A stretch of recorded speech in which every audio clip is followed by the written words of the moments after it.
listening to Ambitious AF, a podcast that will help you level up, find positivity, and put yourself on top right now and every day for the rest of your life. I'm your host, Caroline Lewis, and each week I will bring you a guest or thought that will motivate you to get out of bed every morning with the willingness to succeed. Being ambitious means you are proud of who you are and everything you've accomplished. Only you can make that happen, though. But with the help of this podcast, you will rise to the top. You will find success. You will believe in yourself and manifest happiness. And most importantly, you will become ambitious AF. I know you are eager to begin, so let's get started. Hello, everyone. Welcome back to another episode here on Ambitious AF. As always, I'm your host, Caroline Lewis, and I'm super excited for this episode because I have yet another ambitious, amazing, energetic, beautiful soul on interviews on Ambitious AF today that I'm super excited to introduce you to, as you can tell, because I just want to jump straight to the interview. But before I do that, so this is going to be Megan Kelly. So she and I met on Instagram and we've been chatting. I feel like it's almost every day at this point. And we just found out that we live not even that far from each other, which is quite amazing. So she is an success coach. And what that means is basically she, through her intuitive ways, connects people, especially entrepreneurs, with other online coaches that she feels is in true alignment with the coach and the entrepreneur and their journey and goals and what they want to do. Because in this crazy busy online world, there are a lot of scammers and schemers and people that say they're a coach, but they don't really do much for their client in regards to coaching. So what Megan is doing is she's kind of fixing that void and connecting people who are meant to be connected with in order to succeed, right? So I'm super excited to dive into this interview, and I think without further ado, Megan, thank you so much for coming. Welcome aboard, and let's get to who you are and how you started your business. Thank you so much for having me on. I'm super excited to be here. And you guys can call me Mega. That's my nickname. But Caroline's right. It's Megan Kelly. And I'm a success coach. And I help ambitious entrepreneurs on a budget connect with the right online coach. Now, I have a lot of people asking me, how do you pick the right coach for me? Mm-hmm. And I don't choose for my clients. I provide decision-making tools, food for thought, and I help people learn how to assess data and information. So I want to go into my background a little bit. Mm-hmm. I have my associate's degree in business administration, and I have my bachelor's and master's degree in literature. So that doesn't mean that I sit in the corner reading Shakespeare all day.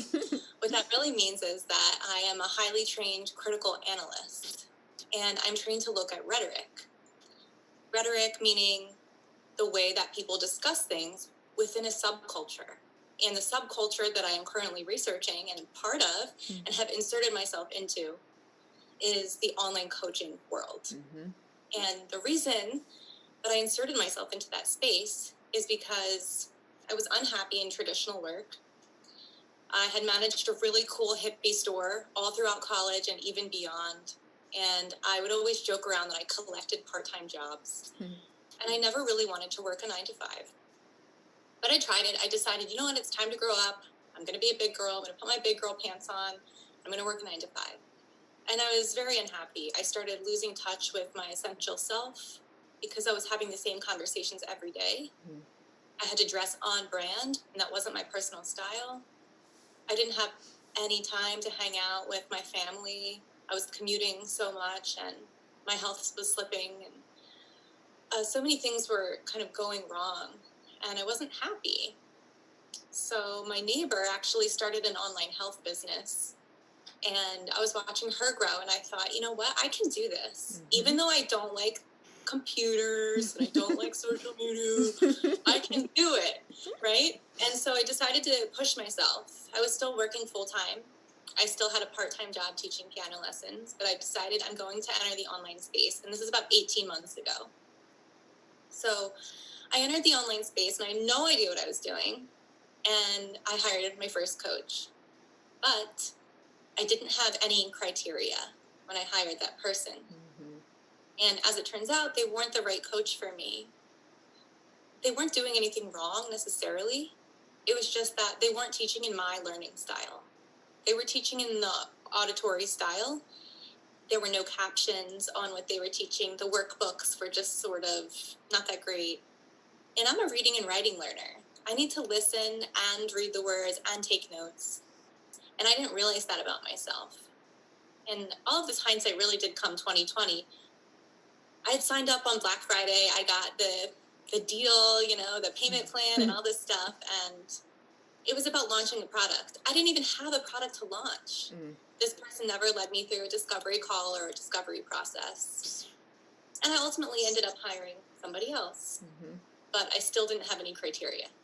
And I went on to do that 3 more times until I really stopped and took a look at what was happening and why it was happening. And part of that was because the language being used in the captions and the copy was so wonderfully persuasive that it really hit me where it hurt, and I wanted to pay my way out of the feeling. Now that I've connected with the coach who is providing me with exactly what I need, I have so much more clarity about the entire process across those last 18 months. And I really want to help women and ambitious humans on a budget avoid overspending on a coach and avoid choosing the quote-unquote wrong coach. I think most people are generally good. There are definitely scammers out there. And we need to have our own boundaries. We need to have our own criteria when we go to hire a person. And as consumers, we're not really empowered to do that. I don't see many coaches really empowering the consumer. I see them empowering other coaches, which is fantastic. But especially if you're hiring a coach for the first time, or if you've hired a coach and you've spent 4 or 5 figures and you learned the hard way, like you learned a lesson that you didn't necessarily want to learn, that can be really hard, and it can be very hard to bounce back from. And everyone deserves to participate in the digital income revolution. I think everybody deserves that, especially people who are unhappy in their current line of work. So finding the right coach is so pivotal. And no one can do it for you, but someone can definitely help you with the types of questions to ask your potential new coach. So that's what I do. Yeah, which is, I mean, there's so many things that I wanted to ask you already. And I think starting with the first one is people now are getting very, very, very good at marketing themselves to a point where you can just throw up a sales page copy, someone advertises it to you, and yes, it drives your pain points. And so you make that instant purchase without actually going back and doing your homework. I feel like back in the day, before digital marketing advertising was so huge, we used to look at things and analyze what we're looking at and do research on it before we made a purchase, especially because coaches or any other high ticket offer, but normally coaches, they are a little bit high ticket offer, so you are investing in them.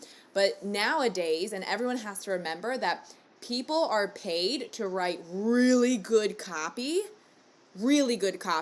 based on your pain point. So it's really easy now to just buy without doing any research because you feel like this person gets you just because they're copy. So, and that's why I loved your line of work so much, because you're forcing people to kind of step back and say, okay, I know the copy's amazing. Maybe this coach is an absolute winner and perfect for you, but let's just take a little step back. Don't rush to the decision and really analyze and like dive deep, do a little bit of market research on who you're about to be working with, because it's always an investment. That's absolutely right. Don't rush the process. You don't need to be desperate to transform. You want to be empowered. And I do wonder where it originates, right? And I have a few ideas. There are some really, really top-notch coaches who have hundreds of thousands of followers who are teaching some of these techniques. Those individuals are highly, highly educated, extremely well-read, and they do practice nonviolent communication and empathy, and they have rigorous application processes for their clients, because those people are going to ultimately become coaches and go out and teach the information. And as this trickles down, it becomes watered down. And I don't think that everyone or all of the coaches out there really understand how important it is to use nonviolent communication and empathy. Not only that, some coaches will take any client, but that client is going to go out and disseminate your information. So as coaches, we need to have more requirements for our students because they represent who we are. And as this trickles down and down and down to 3-4 degrees, it really becomes convoluted. And just like Caroline said, we see this really extreme agitation of pain point, which that's an old, outdated, yet very effective marketing technique that we're used to seeing in a makeup commercial. Right? Yeah. It makes us feel very vulnerable and less than, and that we need the product because it's going to change who we are at our core, and it's going to make us more worthy and more valuable. But ultimately, we're just not choosing, right? We're being sold to. Something pops up on the screen, and it's very law of attraction, and it's very intuitive, and if you have a gut feeling, just do it, babe, and it's all going to work out. And that might be part of it. But just remember that some of the coaches are highly trained salespeople who are trained to handle your objections. The average consumer isn't ready to go up against someone like that. The average consumer needs support. You know, we're the one with the money. We're the employer at some level. And accountability is really important. There's so many questions to ask. The discovery call can go both ways. And it's very important that the consumer go into the discovery call with 5 to 6 questions prepared and be willing to have discovery calls with a few different people before you really bust out the credit card. Absolutely. And I think also, you know, just going back on that gut feeling, but like true gut feeling, because even if you do have a discovery call, you as the customer of this person, you have to remind yourself that you are the client. You're like, these people are selling to you. So be as like strong-willed as you really want to be, because if they're going to be taking your money. So make sure, and money is valuable, money is energy, money is, you know, it's everything, and you have to be picky with how easily you give it to them. But their objective on the back end is, you know, I'm going to get this client. But there are a lot of people that are like, oh, I'm just going to get this client, funnel her through, instead of being like, I'm going to get this client and make a difference in her life. And I think if you can have that gut feeling of, is this person going to make a difference in my life, or he just going to funnel me through, I think that'll help a lot with the decision making, because I, as a coach myself, think reverse, like, am I able to make a difference in this person's life? Because if not, then like, what am I doing? Because, right, there's no point telling this person to keep working with me if I feel like I can't physically make a purpose in their life. And there's a lot of like vulnerability to saying that you can't do something, either as a coach or a client, right? There's a lot of vulnerability that says, I really can't afford you. And if they keep pushing and you're like, oh, okay, I'll make it work, versus, no, I really can't afford you, which means right now, intuitively, I'm sorry, but like, you're not the one for me, you know? And being okay with saying that. I do think discovery calls are awesome, but I also think some people out there, they advertise for the discovery call because they know they will just like crush the person to just get their money, because they just keep pushing like, well, why not? Well, why aren't you going to sign up? Well, why aren't you going to do this? What's holding you back? What's telling you no? And sometimes you're just like so scared. And I've been on the other end too. Like, I've been talking to programs or people, and you're just like so scared, like, okay, yeah, okay, I think you're right. Like, here, take my money. And it can be totally terrifying. That is happening all the time. And I talk to women every single day who reach out to me and say, like, thank you for your work. I am healing from having a bad experience with the coach. And like I said, I don't think these people are waking up in the morning wanting to hurt someone else. Yeah, This is just what they're trained to do. But the consumer isn't trained to handle that kind of pressure. So just like what you're saying, you know, if if the coach and the client aren't a good match, both people need to communicate that to the other and respect what the other individual is saying. It doesn't have to be a hierarchy. It doesn't have to be power games.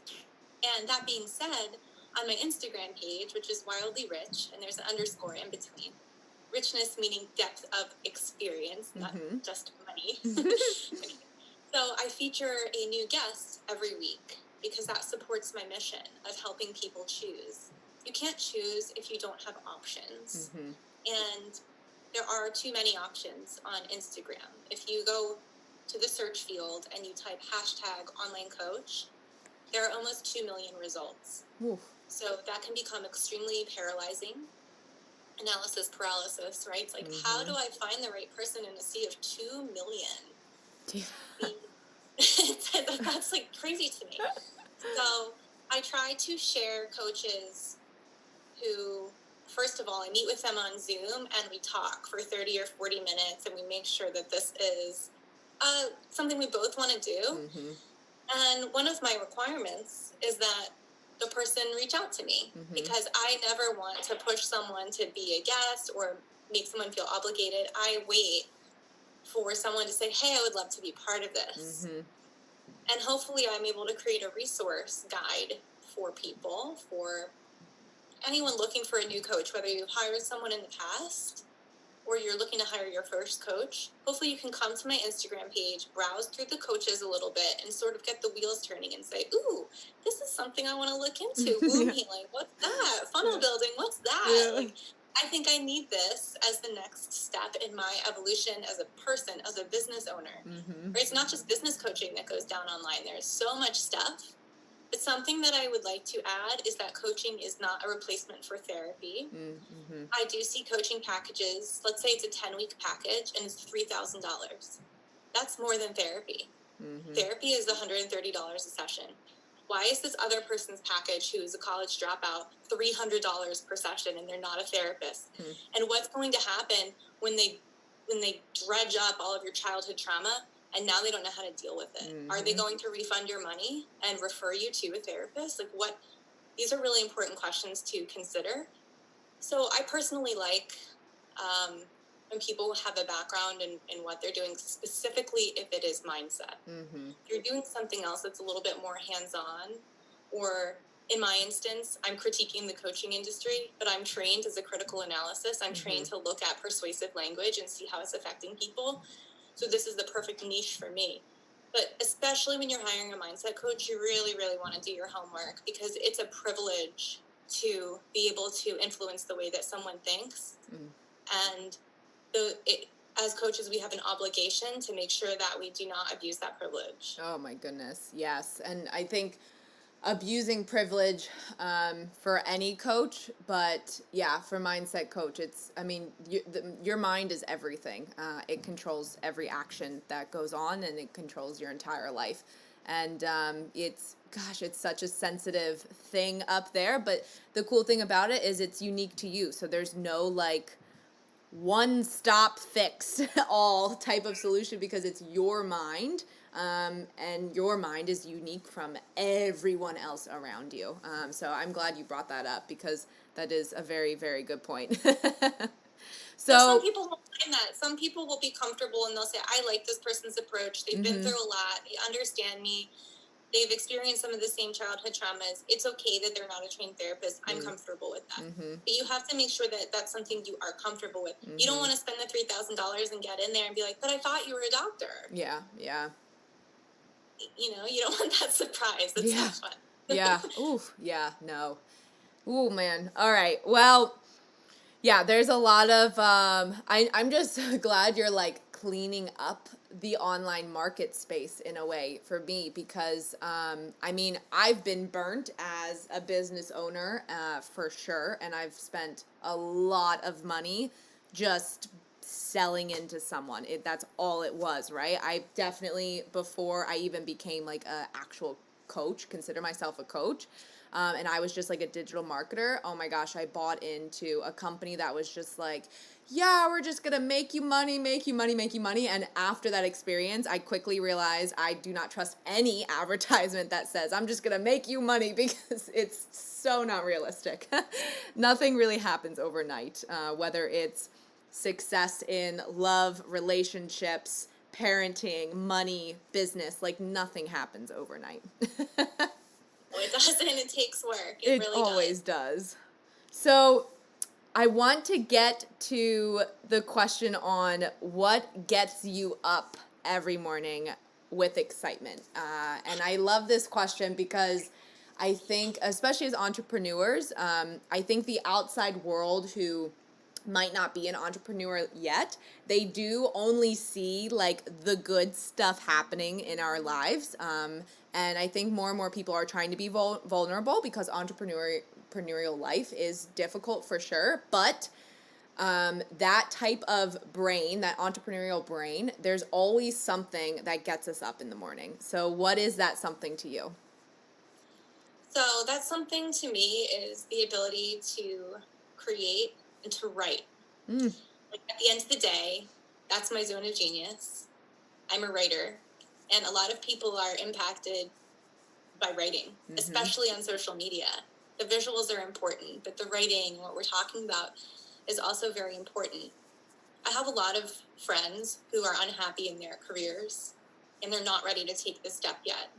And I know they're watching, and I know they're seeing it, and I want nothing more for them to enter this digital income revolution. That's what I call it, because I know that they're very capable and have this special magic. And that was hard for me to step into as an entrepreneur at first, because I had a fear of being visible. I had a fear of being seen. And I had a fear, of living fully in my truth. So that's my new affirmation. I'm committed to living fully in my truth. And part of that is speaking out on things that I notice. The reason that I was afraid to be seen is, and I'll get really vulnerable here, is because when I was in high school in 10th grade, I became pregnant, and I had a baby when I was in 10th grade. And everyone was seeing me, right? There's no like escaping it when you're 9 months pregnant and you're walking through your high school. And so now 20 years have gone by. I'm almost 36. My daughter's turning 20 in a couple of months, which is crazy.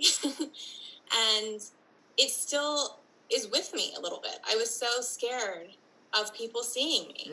But my message is important, and it's going to help people. And I just want others to know that whatever you're afraid of that is holding you back from entering this space, take your time processing it. You don't have to rush the process. And we're here waiting for you and your special magic, and come and give it a try. And there's so much support if you're able to access the right community, because it really is who you're surrounding yourself with, and making sure that you use discernment. And something else that gets me up in the day is working with others. It's literally my favorite thing. It's why I like to highlight people. It's why I love to collaborate with people. It's like my lifeblood. And I was always told I was shy growing up. Who knows? But I am definitely an extrovert now. And I love meeting people. And especially now that we're all stuck at home, there are so many beautiful and amazing souls online. You just have to reach out and connect and hop on Zoom or go to the free event. And it's uncomfortable at first. It is, but it's definitely worth it. It is. And it's always, I mean, yeah, everyone has their deep dive, like why I'm actually doing it versus like what they tell people. So thank you for opening up and being vulnerable like that. But I mean, you're right. It's really who you surround yourself with. And if you have that gut feeling every day, like I know I could be more, I should be doing more, I know I have it within me, I'm not happy in my position now, listen to your gut feeling, and then go find a community around whatever that like first word that pops out of your mouth of what you want to do. Go find a community to support you, because if you don't have the support, you're not going to get through much. Because even when you go, and we were just talking about this before I pressed record, but even becoming entrepreneur, because I was corporate life too, and you're used to like things getting emailed and phone calls and tasks and meetings and group calls and whatever it is and corporate meetups and whatever. And then you switch over to the entrepreneurial life, which is really just you, you, yourself, and you, unless you force yourself to surround yourself and create your own community. Because if not, then you're just going to be stuck by yourself. And then, of course, that's not ideal, but that's not also too healthy. So whether you're entrepreneur or not entrepreneur, finding that supportive community to encourage you to go after whatever you want and encourage you to do what you want is going to be huge. Definitely, especially because we have so many comments from the peanut gallery. Oftentimes our parents don't understand. We even have friends who don't understand. Also, if you're listening and you love your job and you love your corporate job, we need you. Like, thank you for what you do, and you don't have to change. Don't feel obligated to do that. But also, if there's a service that you feel that you can provide, whether it's tools for nurses, for mindfulness, whether it's lesson plans for teachers who are really feeling stuck, if you feel that there's something else, you never know how that could develop for you. And it could start off just as a second income stream and grow. And it doesn't have to grow. It can grow to a point. It doesn't have to be a 6-figure, 7-figure thing that you're doing. It could be an extra $500 a month. And that's like your pizza and movie stuff for your family. I love that. That's so true. It can remain a side hustle. It doesn't even have to be a hustle. It could just be remain a side thing that that you love doing, or you can take it further and maybe build a business out of it, but you don't know until you try. Totally. Yeah, totally. So, the whole point of this podcast, and sometimes I touch base on the story, but I guess I haven't in a while, so I'll touch base on it really quick. When I came up with the name of it, it took me forever to come up with the name, and then I was actually researching the word ambitious. And surprisingly enough, when you research the word, a lot of articles come out to be greedy. If you're an ambitious person, you're greedy and you're selfish, and it's all greed, money, selfish money, greed, money, selfish money. And I was like, no, that's not true, because I consider myself an ambitious person, and money for me comes like last, because that's like the last thing I think of. And so that's why I was like, I want to turn this word around and make it a lot more positive and uplifting. So when you hear the word ambition or being ambitious, what are the feelings? What are the thoughts? What does it mean to you to be that ambitious AF person? Well, first of all, I love that you're reclaiming the word ambitious. Thank you. I'm reclaiming the word rich. These are not evil, horrible words. And if you're ambitious or rich, it doesn't mean that you're some evildoer who lives in a mansion that's squirreling away all of your resources. Right? Thank you. Yes. Not what it is. Or that you want to bulldoze other people. So for me, ambition is really having a bigger vision, bigger than you yourself. And if you're going to change careers or create your own career, you want it to be something that truly helps other people. So you can't just, in my opinion, be ambitious and succeed. There needs to be another component to that. And for me, that is compassion. So when you have compassion and you're ambitious, that's the motivation that you need to move forward, where you can create a space where other people feel supported, where you can be vulnerable enough to really see others and to open up with them. Not just that they're opening up to you, but that it's a dual relationship. And this is where community starts to come in, right?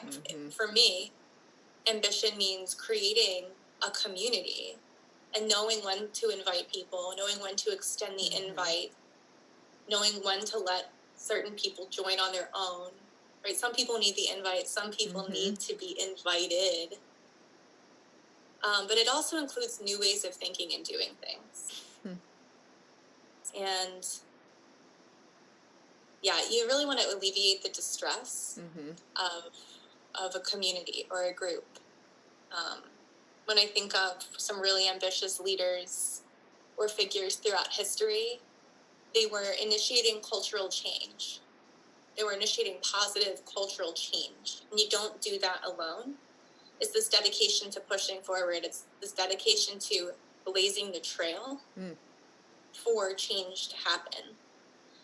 And as more people come together, the motivation grows and grows and grows. Like, as entrepreneurs, we're not motivated every single day. But when I work with other people, I'm motivated. Right. Yeah. And that's something that I needed and that no one was providing. No coach can provide the true accountability that you need. You have to create that for yourself. And part of that is accessing your ambition and saying, what do I need? Okay, well, I personally, Mega, I work best under pressure. The healthy pressure is working with another person. I don't want to let them down. I want to be my best self for that person.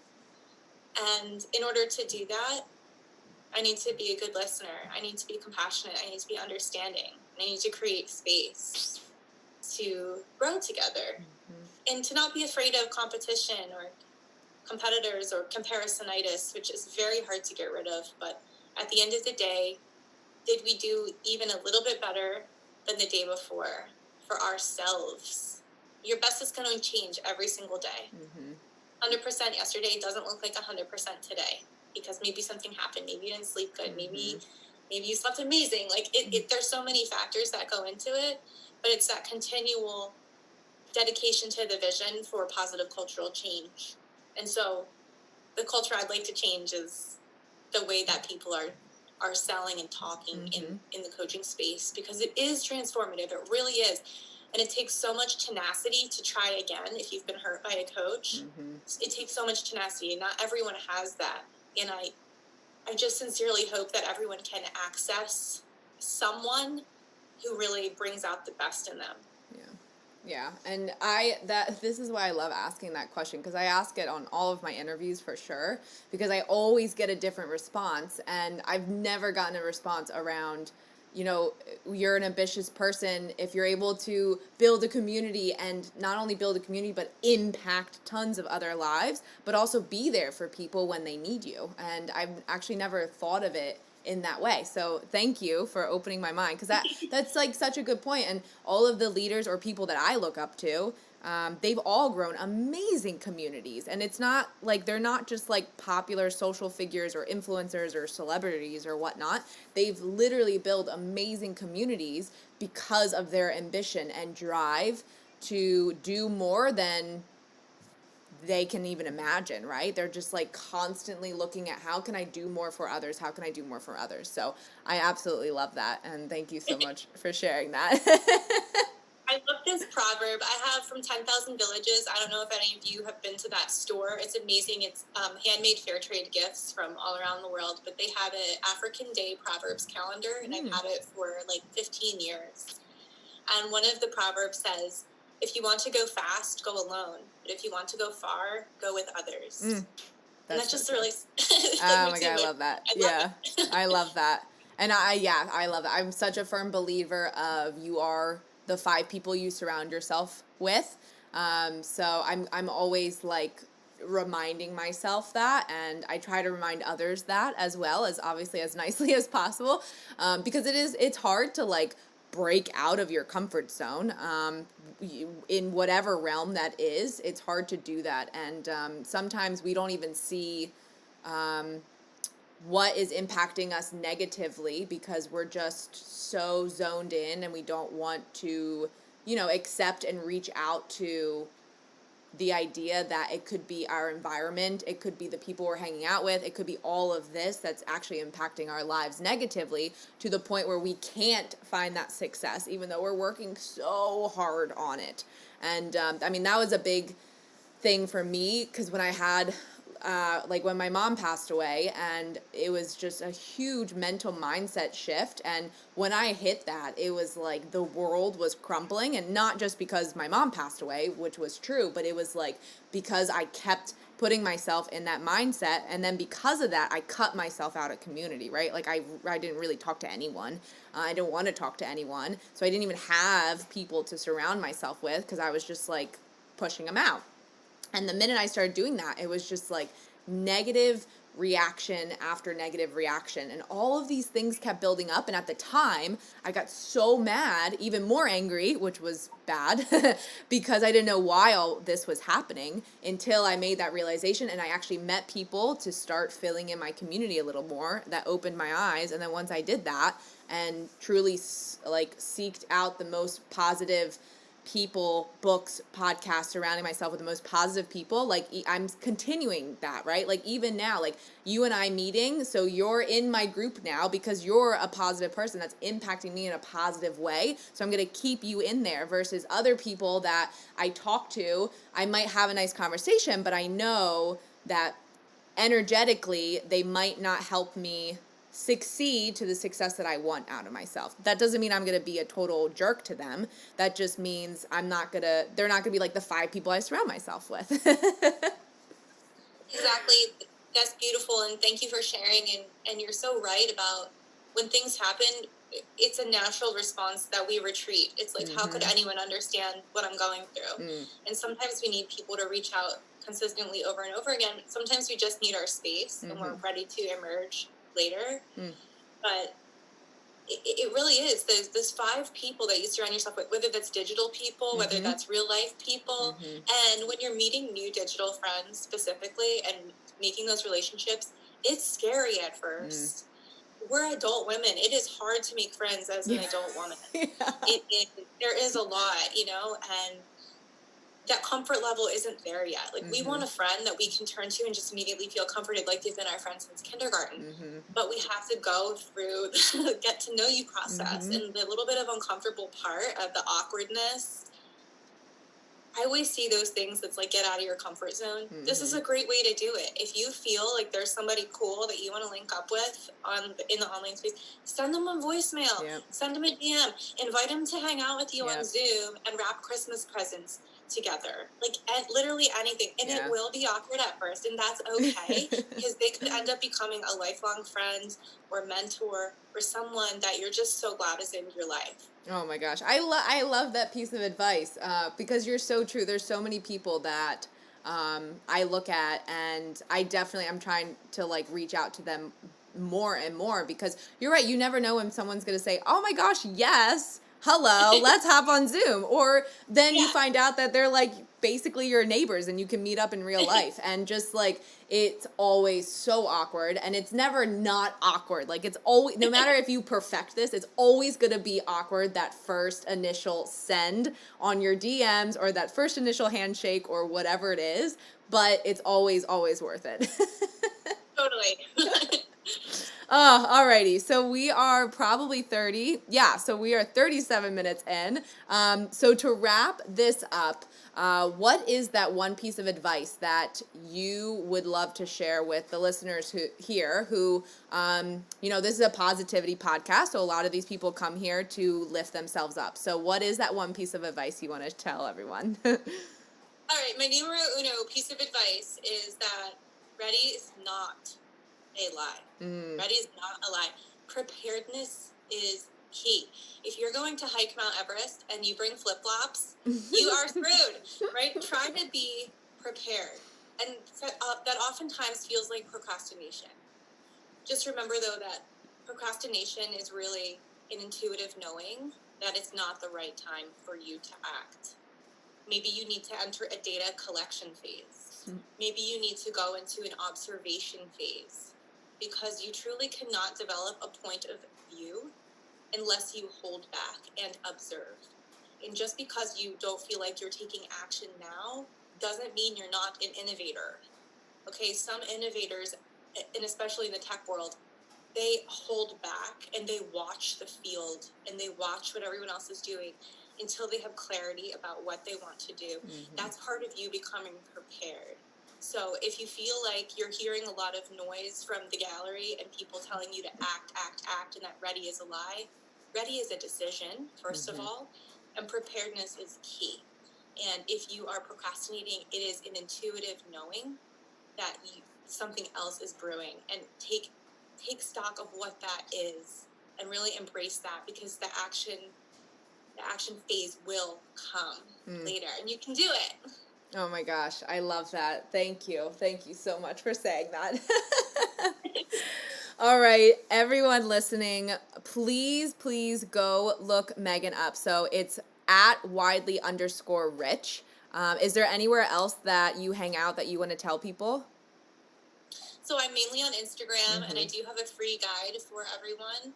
You can go to thecoachadvisor.com to get that, and it's a workbook that includes coaching assessment forms. It includes values, triggers, goals, a whole workbook of stuff. And if you're confused about anything in there, there's a glossary of terms to help you refine exactly what you need.